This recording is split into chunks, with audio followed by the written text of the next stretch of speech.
the other one told us, we were then asked to form a picture without words of this impression, of this emotion. The result, we saw some examples and some couples. The result that was in some ways shattering, I think, was that not one couple succeeded in presenting the same picture. They didn't even resemble remotely to each other.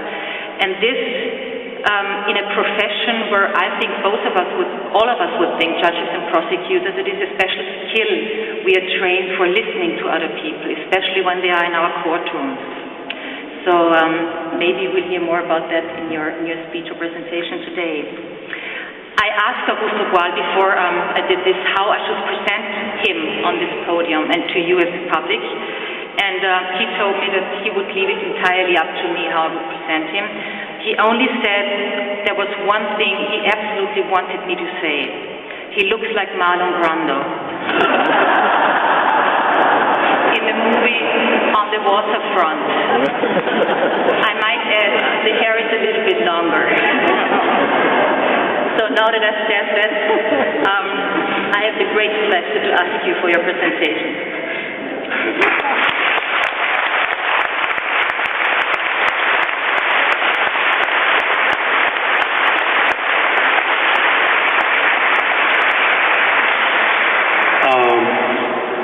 First, I have to explain the story of Marlon Brando. My son Julian, who is here, he said that I looked like Marlon Brando. Then I asked him, but which one? The one of on the waterfront or the one of 50 years later? He did not answer yet, so I'm still in the anguish of that. Now, I would like very much to ask you that are there, if you are sitting on the floor, come sit in this floor, which is as warm as the other one. Come here, so that I can look at you. Come, don't be afraid.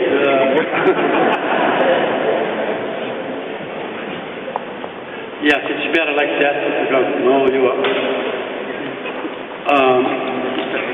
Before I start, also, and that's my second start, I would like to say that when I came here, I recognized many people among you. This is not the first time that I come to Austria. I believe it's the 20th time. I believe I have come to Austria very often. Since 1980, I have come to Austria to direct plays at the Schauspiel House of Graz. So every week I would come here. So I know quite a few of you, but the great majority comes for the first time. So I'm going to excuse me in front of those who know the stories that I'm going to tell, but it's inevitable to tell the same stories because they are exemplary stories. I cannot change the story to the benefit of you, but I have to keep the stories as they really were, no? And I like to tell stories because when you tell the story, you put together the meaning and the concreteness of what has happened.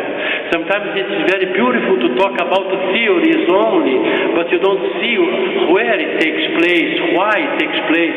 So for me it's always important to tell, I'm going to tell this, and then you are going to understand the theory, or I tell the phenomenon, and you are going to understand the law that presides the phenomenon.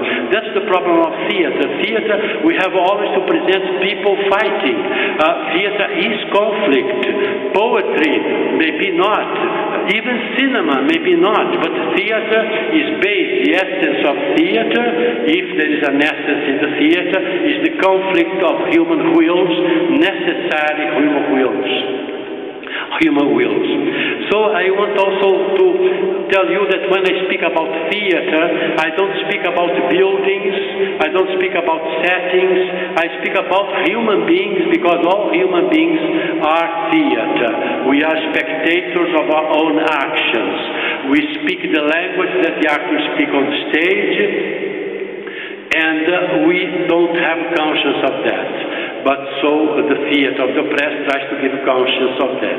But the theater of the press today is really done all over the world. I am very happy to say that in our website, international website, there are more than 50 countries, and we know of more 30 or 40 countries that are not in the website.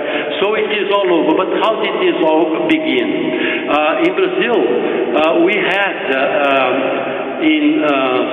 during many times until 45, we had dictatorship of Getúlio Vargas in those times, and then we had some sort of democracy. But I really think I am a very Democrat. I believe in democracy, but I believe in democracy like a person who believes in utopia. I know that democracy does not exist, but I still believe in that. I want to do everything to develop democracy wherever I go. If we think about the etymological sense of democracy, it means the power of the people, of the government of the people. And we say usually that in Greece, where the word was invented, there was democracy. I believe it's not a democracy. If you live in a city, Athens, in which the women could not vote, what kind of democracy is that if women cannot vote? Half of the population cannot vote. What today we would call the immigrants were the slaves of those times that were taken in war. They could not vote either.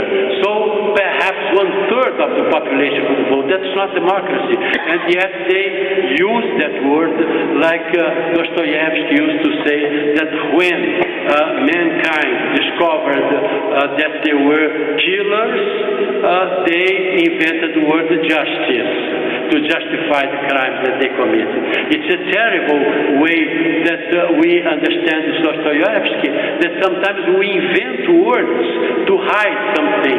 In the United States, that we say that it's the greatest democracy of all times, we have seen in this election that two candidates have spent more than $1 billion in their campaign, and it's only the previous campaign. Who pays for that? It's not the people, and it's not the people that's going to take the power. So we understand that we are towards democracy, some countries more than others, and we have to make all efforts to be democratic. But we have also to be realistic and understand that it's only a way to something which is a beautiful dream that one day perhaps we are going to achieve, but we have to fight strongly for that. I was working in my youth, I was working in a country that was not exactly dictatorship yet, but it had many traits of dictatorship. And then we had some enemies. The first enemy was poverty. We could not do plays that we wanted because in the way that we wanted. We had to invent. I used to say that we were condemned to be creative. Because we could, in other theaters, bourgeois theaters, they could do the drawings of the costumes, they could do drawings of the setting, and everything was okay. The money existed to buy those things. We could not. We had to be creative. It was a condemnation, very good for us, because it excited our creativity, and then we had to invent the setting with leftovers, with things, with garbage, clean garbage. That's what we had to do. Not only we, Brazil, but I had a friend in Bolivia. His name was Liber Forte, and one day we were talking about how could we work in such a poor conditions and yet create sometimes very beautiful shows. And he said, well, the places where I work with miners in mines, and then I work with them, and I cannot use electrical lights because where I work there is no electricity.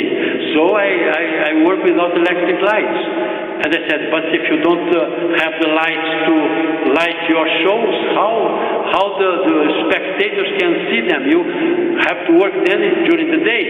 And he said, no, during the day I cannot, because the miners, they have to go to the mines and teachers, they have to work. And they said, so you work on Sundays, for instance? And no, Sundays, the minors go to the mass or go to the football. They cannot come to the shows. And they said, but how do you do? I said, I work.